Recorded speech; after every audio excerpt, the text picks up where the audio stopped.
We've journeyed through 8 cities across Africa, uncovering visionary entrepreneurs who are fearlessly tackling real-world challenges. From setbacks to breakthroughs, they've proven that resilience is at their core. Now, our 8 finalists have arrived in Mauritius, where they'll spend a week learning what it takes to think globally, win over customers, and connect with angel investors. But the real test is yet to come. They'll pitch to our panel of judges for a chance at a collective $100,000 investment. Who will rise to the challenge, and who will crack under pressure? Welcome to the final of the Do Hard Things Challenge.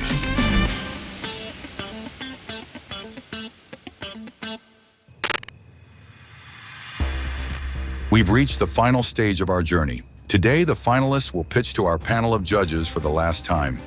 Only the top 3 will be crowned winners and receive investment. Who will they be? First up is Doreen from Cipher, who has spent the week in Mauritius honing her pitch. The internet is humanity's greatest invention.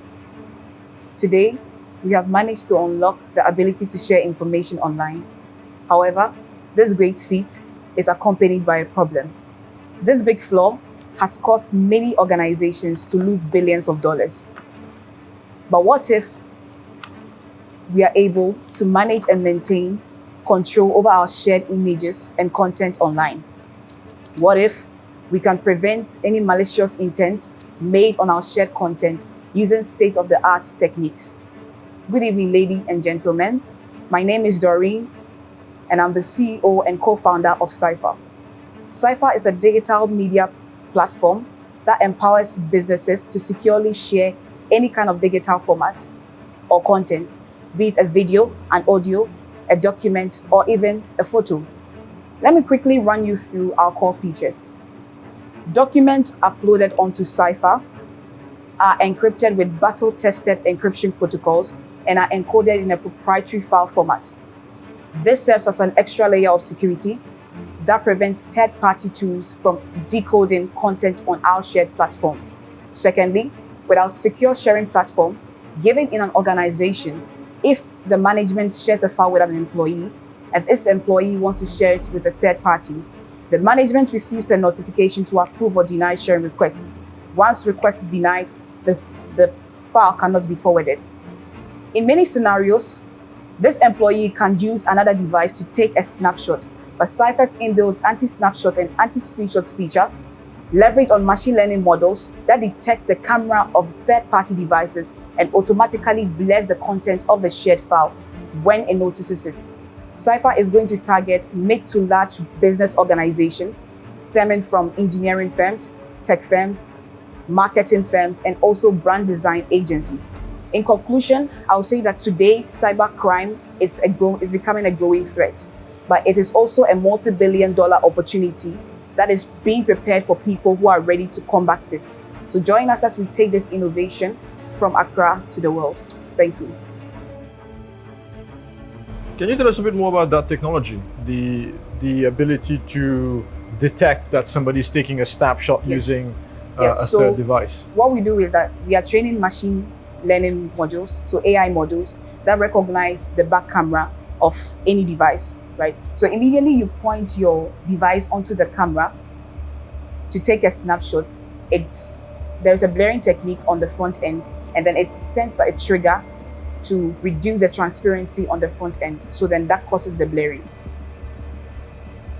Okay, I just want to talk a little bit more still about your product. I want to get a bit, what was not clear to me is, where are you right now in terms of,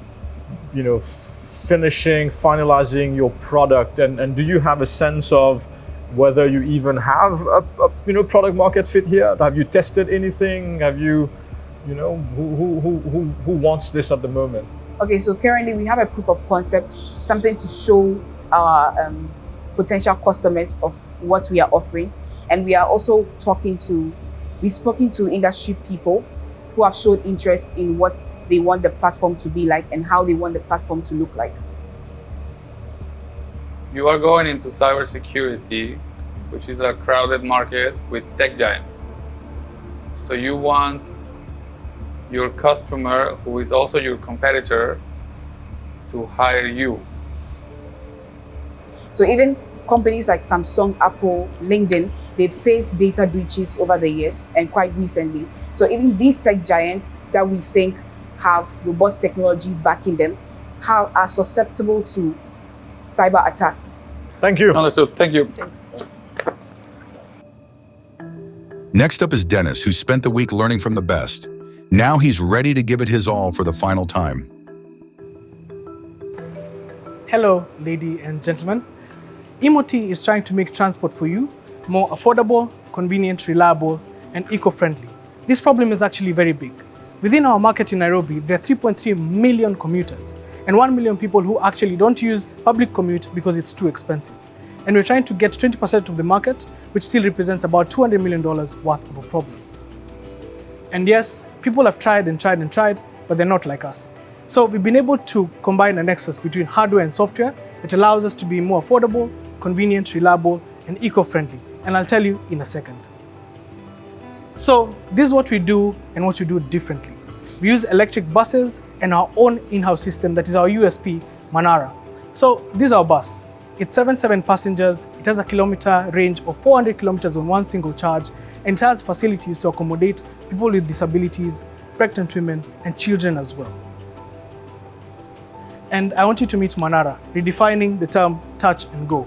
With Manara, as I mentioned before, we're trying to attain more convenient and reliable travel. So we're able to provide things such as bus schedules, bus tracking, seat booking, seamless payments, and other features like route optimization. So using Manara is quite easy. So you create an account and then you're able to get real-time information on other transport needs. And if you like traveling solo, well and good. But if you like traveling in groups, we also got you. So with one bus, we've been able to do 35,000 people in travel. This includes urban commuters, children, elderly people, and people with disabilities all together. We've been in operation for 70 days and we've done $15,000 in revenue and an average of 500 people per day and a 46% gross profit margin with this one particular bus. So thank you for listening to us. Thank you for believing in us. Thank you. Thank you. Thank you. Why are you not implementing ad revenue and offsetting emissions now? So thank you for the question. So for ad revenue, we've actually partnered with one entity that's willing to give us LED displays to be able to do that. We're going to launch that within Q1 this coming year.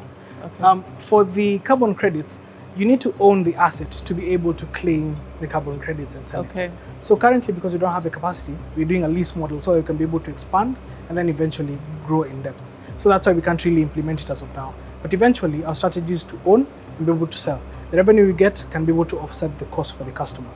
That's thereby making it more affordable if you look at it. So Manara does things better than Google Maps. Yes, by far. And That's a big statement. Yeah, That's let a me give big you an example. statement. That's a my friend. massive Yes. statement. Yeah. That's a bold statement. Yes, it is a bold statement, We and like I'll explain how. Explain. So, for example, this video wasn't caught from the beginning, but you can be able to count the number of people getting into the bus using our machine learning algorithm. Wow. So, we're still trying to tweak it much better, and the IoT you're using is actually cameras. So what this does is that it can enhance safety, first of all, in real time. It can be able to tell you how many seats are available in real time and tell you that this person is sitting down and this one is standing and leaving. So the safety aspect is more of a behavioral thing that we'll eventually train, but with the IoT, the cameras, you can be able to get things physically there. And it's actually quite affordable. To put a camera on our vehicles is roughly around $12. So you can be able to install this system and provide these services much more efficiently. We actually use Google to do our route optimization. We're doing it manually in terms of coding, but Google provided a route optimization feature that actually makes it much seamless to do so. So yeah, we provide much more value to our customers. So for corporate entities, you can be able to see how many people are in the vehicle. You can be able to identify somebody with weird mannerisms who wants to, like probably steal and alert the crew. That's our eventual goal. Yes. Okay. Thank you. Thank you. Thank you very much. Okay. Great job by Denis. After a week of information overload, can Dina from SINQ pull it all together? Hello, I am Dina from Ethiopia and I want to start from a question. So is your current career that you are in really your childhood dream or something you studied for? Honestly, I never thought that I would be having a digital solutions company. I was a physics girl who studied mechanical engineering. Yet imagine After spending 23 years in school, I found myself to be jobless for more than a year. And then I joined a firm far apart from my study. It was very frustrating to see my backstory of learning because everyone expected me to reach somewhere and it seems like I failed everything. I was depressed, confused, and very sad. And this happens for millions of people.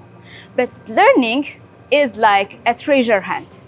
So how do we really be sure that no one gets lost in the way?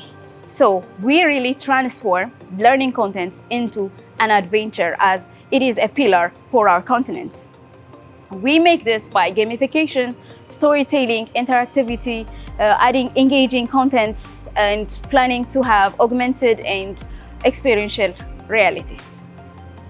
So we transform by accepting different contents from different businesses as they have different computational contents or modules, and also enable different individuals to design something they want through our websites.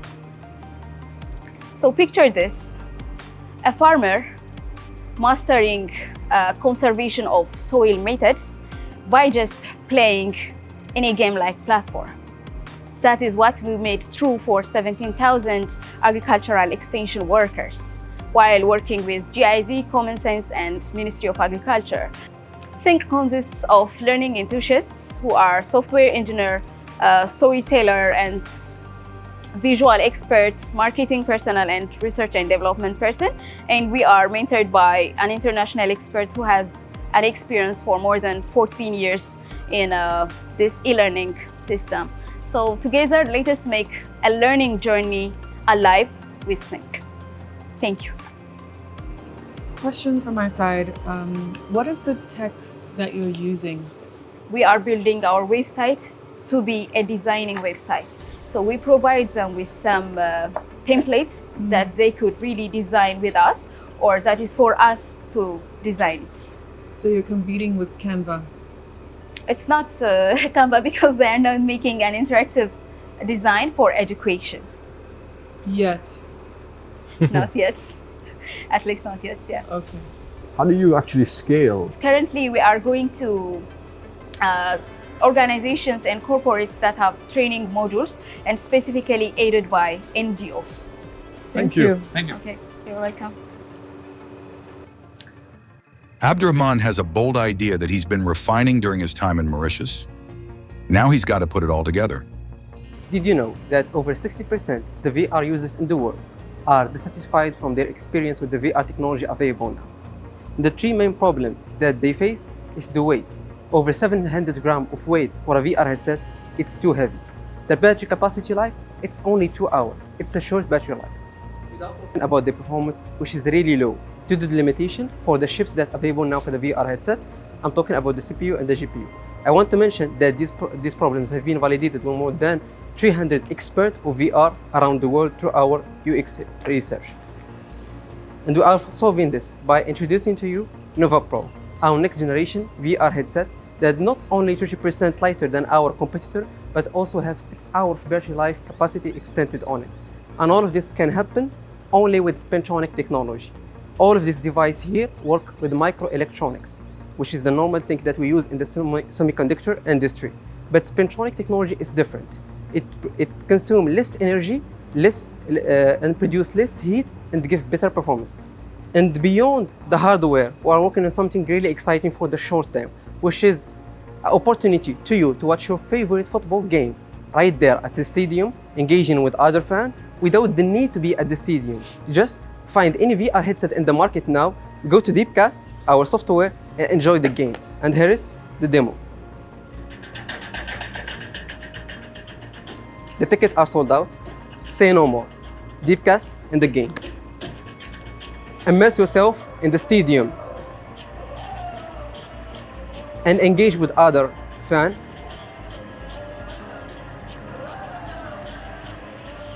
And enjoy your game.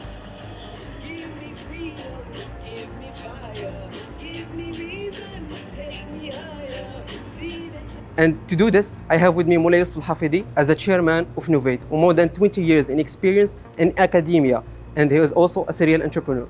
I am Abderrahman Fahli, CEO of Novate and a PhD student in Spentronics for VR headset. The model that you show at first, the actual VR headset, do you have it already, or it's only a render? Do you have a prototype? This one? Yeah. Yeah. No, just a prototype in render to show more how the VR headset is going to. Okay, but it's a prototype. It's a digital prototype or an actual prototype? No, it's just a video prototype. Okay, We are cool. trying to develop the market for next event that we are going to be in January. Good. And then it says patent pending. Have you filed for the patent? For the design, Yeah. additional design for our VR headset, yeah, we are ongoing now in the patent. So you have filed for a patent. We applied. We give like the document and the authority in Morocco Okay, filing for is the made. design. Okay, cool. Why have the big producers of VR headset not figured this out yet? I don't really know why is that, but I can assure to you that Spentronics, it's been in the lab in the last 15 years. A lot of people because there is the law more, if you know, like in physics, they still believe that with this normal like microelectronics, they can produce better VR headset. But for now, Apple, Meta, their VR headset and the weight and the comfort for the user are really bad. Like imagine with me, 700 grams of weight.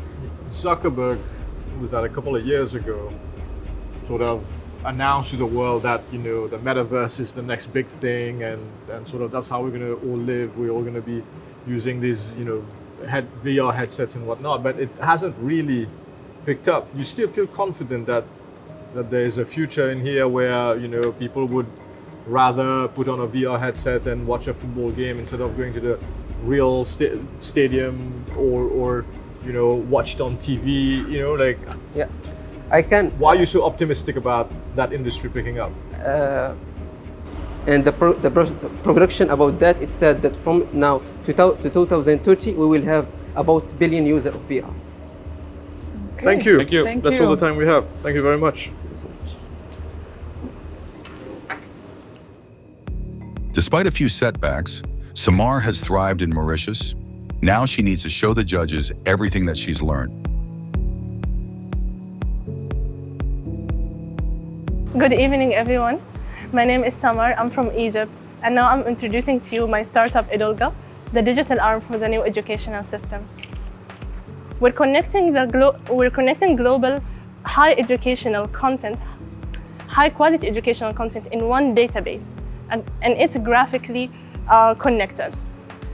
This database is called the Brain, and we retrieve our data from tech and industry, from digital libraries, educational content creators, learning institutions, MOOCs, and so many more.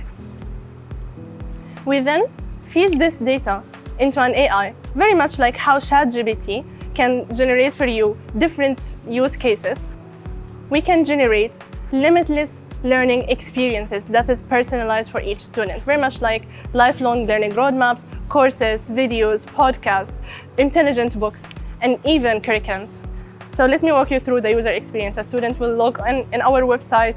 They will have an AI tutor chatting with them a little bit. The AI tutor will understand their needs and create the shortest pathway for them to achieve their goals. They can record those achievements, and they can also share them as graphical databases. We call them the mini brains for training and hiring purposes. And this is a live demo. Hello, I'm Isaac. To embark on the study of natural language processing, NLP, you'll want to follow a structured path. It's a very short one, but I can show you more later. Okay. Our competitive analysis shows that we are the first in our field. We're really accelerating the educational industry. We're not just creating courses. We're not creating an AI tool that will help in assessment or in any other part. In fact, all of those providers can plug in their solutions in our platform, so we can create a massive marketplace for education. Our roadmap is in 2024. We want to finish our MVP, so we can launch our beta version in Q1 2025 and start our pilot testing. We will continue releasing more features during the year. So by the end of of next year, we want to be fully matured to integrate in the new academic year and expand globally by 2026. I hope you join us in our mission to create the digital arm and potentially the new educational system for this world. Thank you. Beautiful presentation. Thank you. Could you talk a little more about the brain? What is it exactly? Where is it? And how does it work? It's in your head. Okay. Because the whole thing relies on the brain, no? Exactly. That is the core of this company. Yes, exactly. So the brain is a large knowledge graph. And what we mean by a large knowledge graph, it connects knowledge in a relational and in relationships. Very much how our brain connects knowledge. So when we remember something, we don't remember it by its own. That's why we also we mostly forget what we learn at schools. Because we don't relate to the things that, we don't relate the information to the things that really interest us. We don't relate it to things that we can really apply with. So what we're creating here, we're connecting knowledge in a way that the machines can understand better and hence can also teach us or generate for us use cases that we can relate to better. You know, as an educator, I'm all for personalized learning. My biggest concern is, how does a learner know what they don't know? So they are leveraging the personalized tutor Exactly. to know the things that they just don't know they don't know. Exactly. That's why they have the AI. The AI tutor is not there just to, retrieve from the student or get prompted by the student. It's pre-prompted to help the student understand themselves. So it will ask them questions. Who are you? Where are you from? What do you like? What you don't like? How was your school day? What are the things that you are quite interested about that I can walk you through? So we're not on this struggle alone. It's something that everyone is trying to figure out. So it's better that we be part of this ride and not wait for them to develop it and then we consume it. Thank you very much. Yes. Next up is Bavu, who's put in the time and effort required to produce a great pitch. Let's see how he does. Good evening, judges. Our lives are made of events. From your parents' wedding to your first birthday, or your daughter's birthday tomorrow, Aisha. The first party you go to, the one where you meet the love of your life. All these events, the life-changing ones or the crazy ones that happen in between, our lives are shaped by them. What if I told you that you are missing out on more experience than you think of? For example, I met the love of my life at an event, a speed dating event that I almost missed because I didn't know about it. Since then, for a while, I've been thinking, how many events do we miss? How many chances to connect, celebrate, and experience something meaningful slip by unnoticed just because we don't know about them? Across Africa and beyond, countless of these events are taking place and people are missing out on them. Our vibe feature lets you check exactly what the vibe of an event is. So while you're at home, before you make the decision to leave, you can see what people are saying or posting about the event. We also have a community sort of social part of the app called Lounges, where you can interact with other people that have the same or similar interests and events as you. For our organizers, we offer powerful tools for them to create, promote, and manage events within the platform. So they can basically reach the right target audience within our platform, sell their tickets as well, and market their events without getting lost in social media, because when they post their events on social media, so much else is happening, but on our platform, it's only their events. And then we went a step further by building a marketplace, allowing them to hire the people they need to make their events happen. So you can hire your next DJ, your next catering company, all within the platform. So I think our end-to-end solution is what separates us from the rest of the people out there. We are creating or reimagining what it takes to really host and create an event. Join us as we create the future of events. Thank you. Thank you. So I have a question. Why have you decided to put so much into product development versus marketing and user acquisition if what makes you unique is discovery? Our product is ready, I think, really to making a full product that can deliver what the promises that we want. It'll take a lot more. And there are things that we haven't yet implemented that we want to implement. for example, to really make powerful discovery where you aren't just using a normal algorithm. We want to, I think, double down on using, we call it AI-powered discovery, but we don't like throwing AI around because it's a buzzword these days. But we want to really make sure that when you say that you like X amount of events, we want to give as many recommendations to you as possible. And that's, I think, a different layer to what most ticketing companies or anyone else does out there. We all know that there is a new app fatigue, because there is an app for absolutely everything, and a slow adoption of new apps. So what is your strategy, what is your thinking, in line with what Aisha was mentioning, that your cost of marketing is lower than product development, to generate enough high quality, user-led content that then funnels people to come back to the platform to find out about more events? Yeah. How are you injecting, or how are you cranking that flywheel of social activity? Yeah. So regarding the first, just to answer the question around a lot of apps, that's what we were trying to solve for as well. There's hundreds of ticketing sites out there. You can't scroll to each and every one of them to find an event. So ultimately, you won't download an app for Chao, an app for Quicket, an app for Howler. You want to have all these events in one place. We want to be that platform. And that's kind of what the approach we're taking to go. And regarding the whole marketing and user acquisition being lower than product development, again, it comes down to, we can't enter this market as hard as it is by giving just a better product. It has to be phenomenally better for it to make a difference within the space. So I think for us, delivering something phenomenally better will attract more users than doubling down on marketing a product that isn't as good enough, that we know for a fact we can build. Thank you. Thank you so much. Appreciate it. Next up is Ladi from LadX, ready to put it all on the line after learning from some of the best in the business. Hi, good evening. My name is Paul Dominion Ladi. January this year, I relocated from Nigeria to Rwanda. A few months later, I had to send some items from Nigeria to Rwanda. So I went online to look for the cheapest available option. The minimum I saw was for 376 euros. This is approximately $400. We realized that the price of sending item from one African country to another is 10 times more expensive than sending item from Africa to Europe or Asia. Delivery services charge so much for African international deliveries for so many reasons. But every single day, so many people travel within different African countries with so much unused luggage space. To solve this problem, we created a platform called LadX. It allows the travelers to connect with senders. Our travelers get to make money while they travel, and the senders send items cheaper and faster. In 4 to 5 months of operation, we've been able to send 447 kg of items within Lagos and Kigali. We've also paid a total of 6.8 million Rwandan francs to our traveler. Our current revenue is over $10,000. If you listen hard enough, you'll see that history is repeating itself.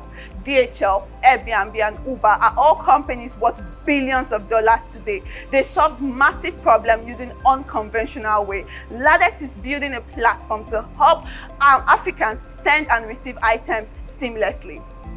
We've had so many beautiful reviews from our travelers and our senders. This is Mr. Paul Uda, a traveler who earned $200 on one single trip, a trip he booked the flights for just $250. We've helped senders, a lot of them save so much on so many deliveries done.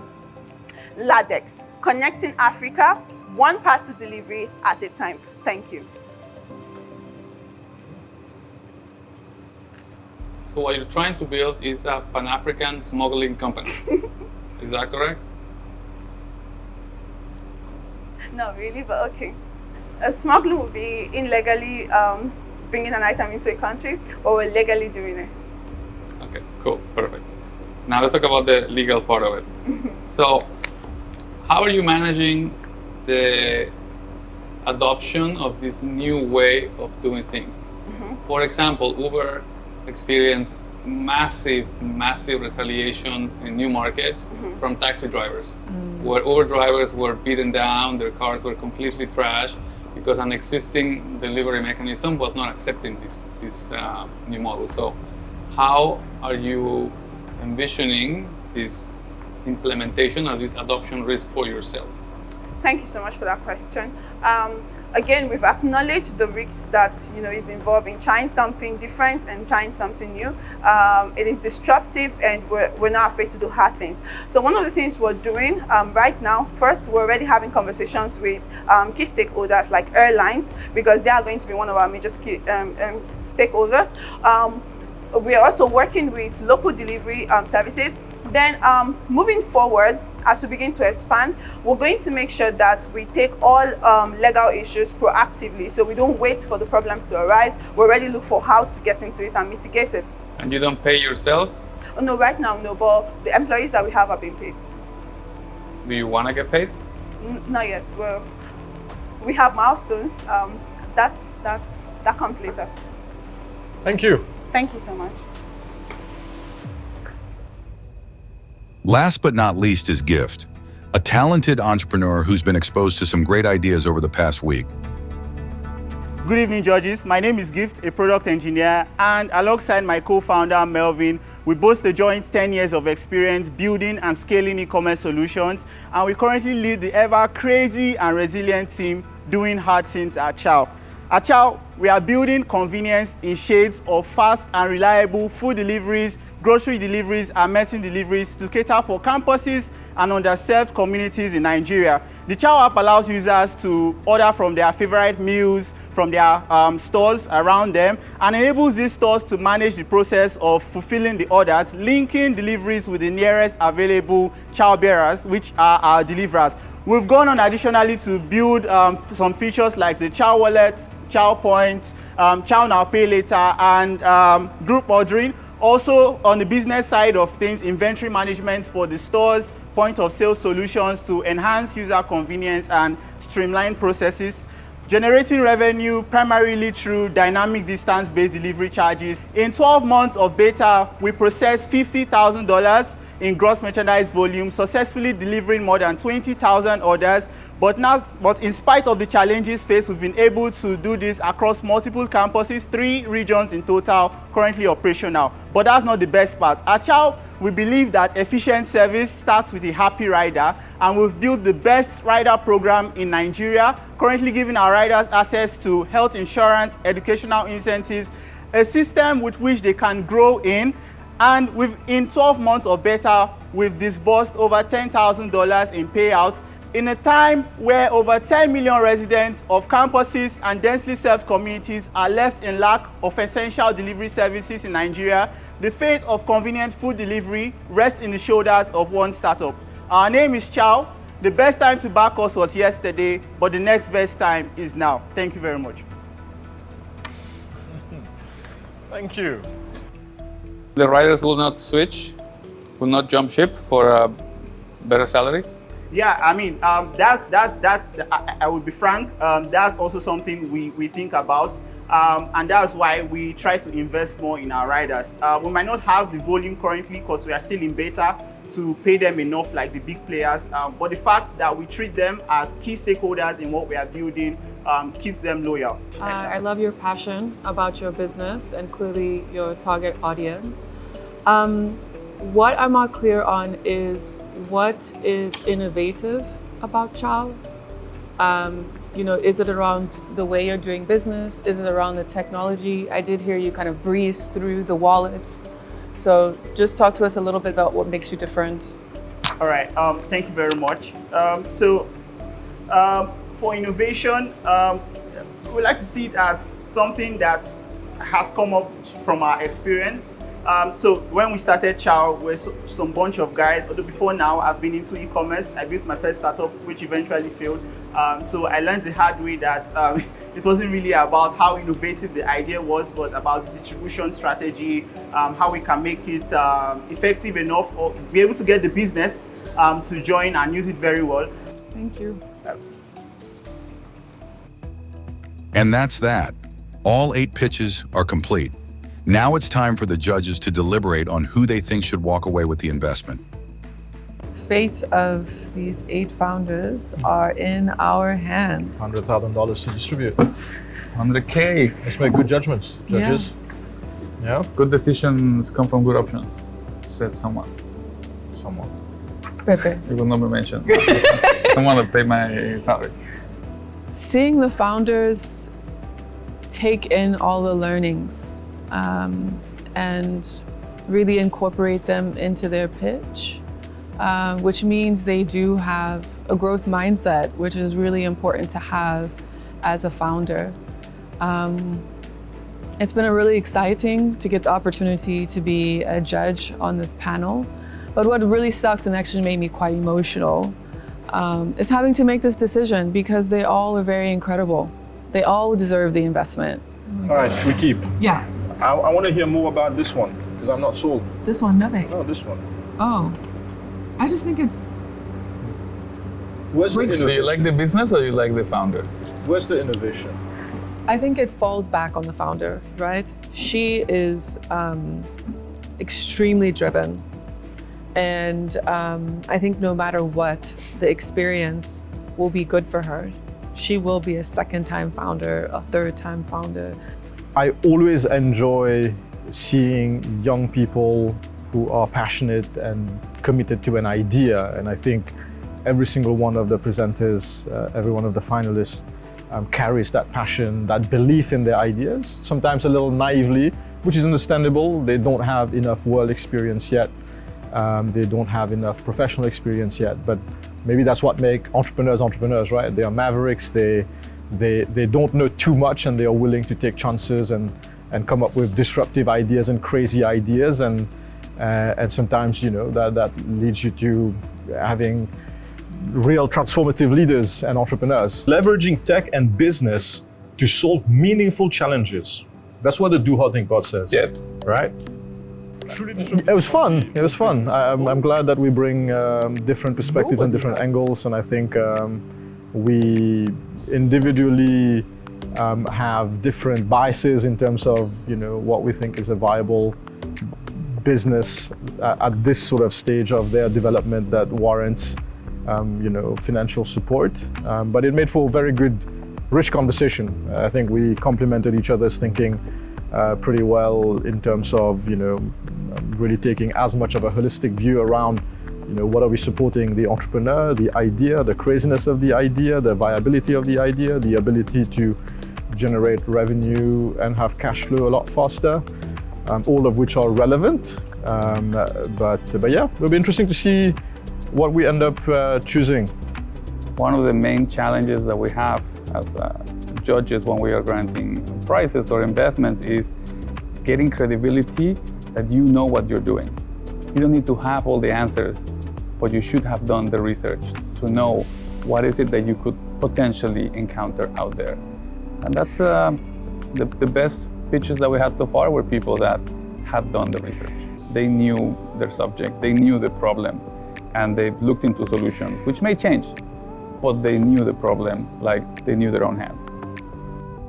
After traveling across Africa in search of the most innovative young founders, it all comes down to this: who will be crowned winner of the Do Hard Things Challenge? As I look at all of you, I can't help but be so extremely proud. You guys have done an exceptional job. You impressed all of us. And to be honest, it took, how long did we deliberate for? A long time. A really long time, because that's how hard it was. So I don't want you to think that this decision wasn't made without great difficulty. And it was very difficult. And you guys are all winners as far as we are concerned. You guys all have high potential and will succeed. Okay, let's be very clear. So if I call the name of your startup, I would like you to step forward. Cipher, Chao, Whatsnxt, and SINQ.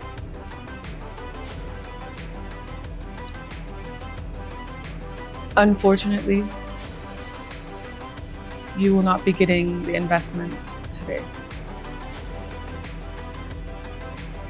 You can go back to the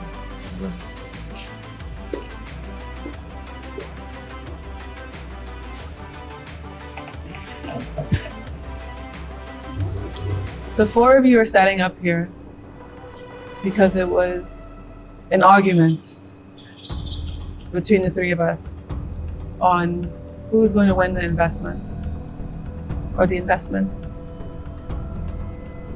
But we had to keep to the ethos of what this is about. And this is about doing something extremely hard. This is about moonshot thinking, vision, and changing the world. So, in third place is Edulga. You will be getting a $15,000 investment. Congratulations. You can step back. In second place is LadX. Congratulations. You will be getting $35,000. In first place is Novate.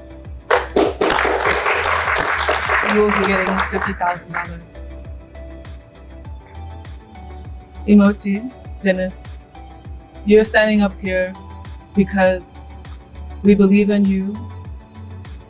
We believe in the impact that you're having on your community and can have on the continent. So I'm going to hand it over to Pepe. So we have a surprise for you, my friend.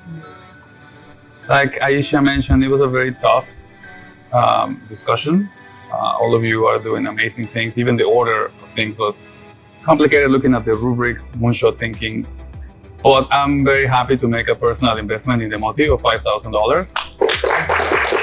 I like the impact, I like the idea, and an offer for all three of you as you start launching your businesses. If you need another advisor on your board, I'm happy to join you in my capacity of legal advisor, entrepreneurship, or investment. So congratulations to all of you. Take a deep breath. You're about to have a heart attack. You're winners. Thank you. Thank you. Thank you, guys.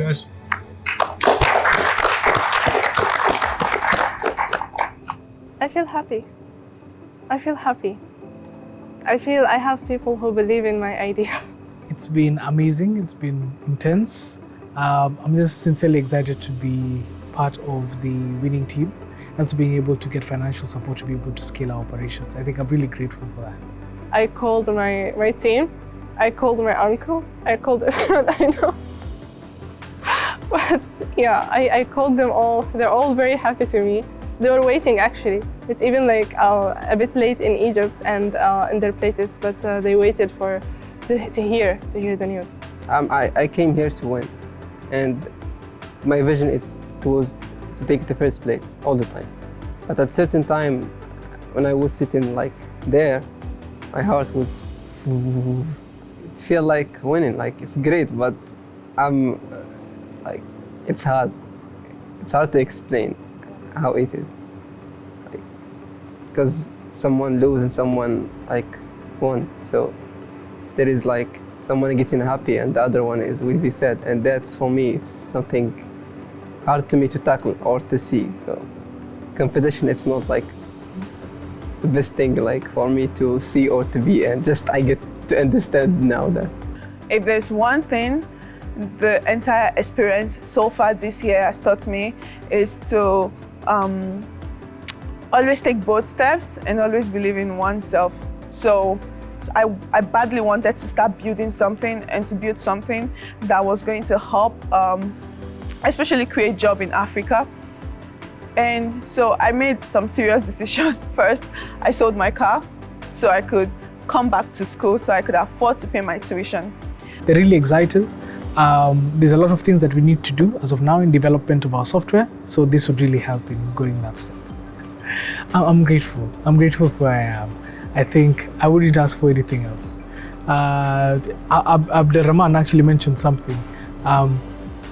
the way things are, there's a statement he says, so the way things are, the way things should be. So I'm really grateful for that, yeah. So I'm really grateful for where I am. I represent thousands and millions of other young girls out there, and I'm just so proud that hard work pays. Well, this is just, a step in the right direction for us. What this whole experience tells me is that we have an idea that is worth building, that is worth pursuing, and it's paying. So yes, hard work pays. Keep working hard, guys. Choose your mission, not your major. Choose a problem that you're passionate about. Look at something that bothers you. Look at something that annoys you, and then spend your life trying to fix it. Do it for you, do it for the people around you, do it for the greater good, do it for humanity. But if you have that fire in you, if you have that energy, then ALX Ventures is the place for you.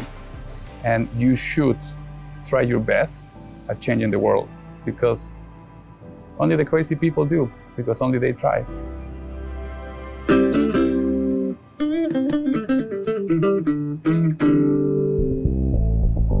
Congratulations to the winners of the Do Hard Things Challenge. It's been an epic journey filled with highs and lows, wins and losses, success and despair. But after everything we've been through, one thing is for sure. The founders we've met and the ideas that they have presented represent a future where anything is possible. That's all for this season of the Do Hard Things Challenge. Until next time.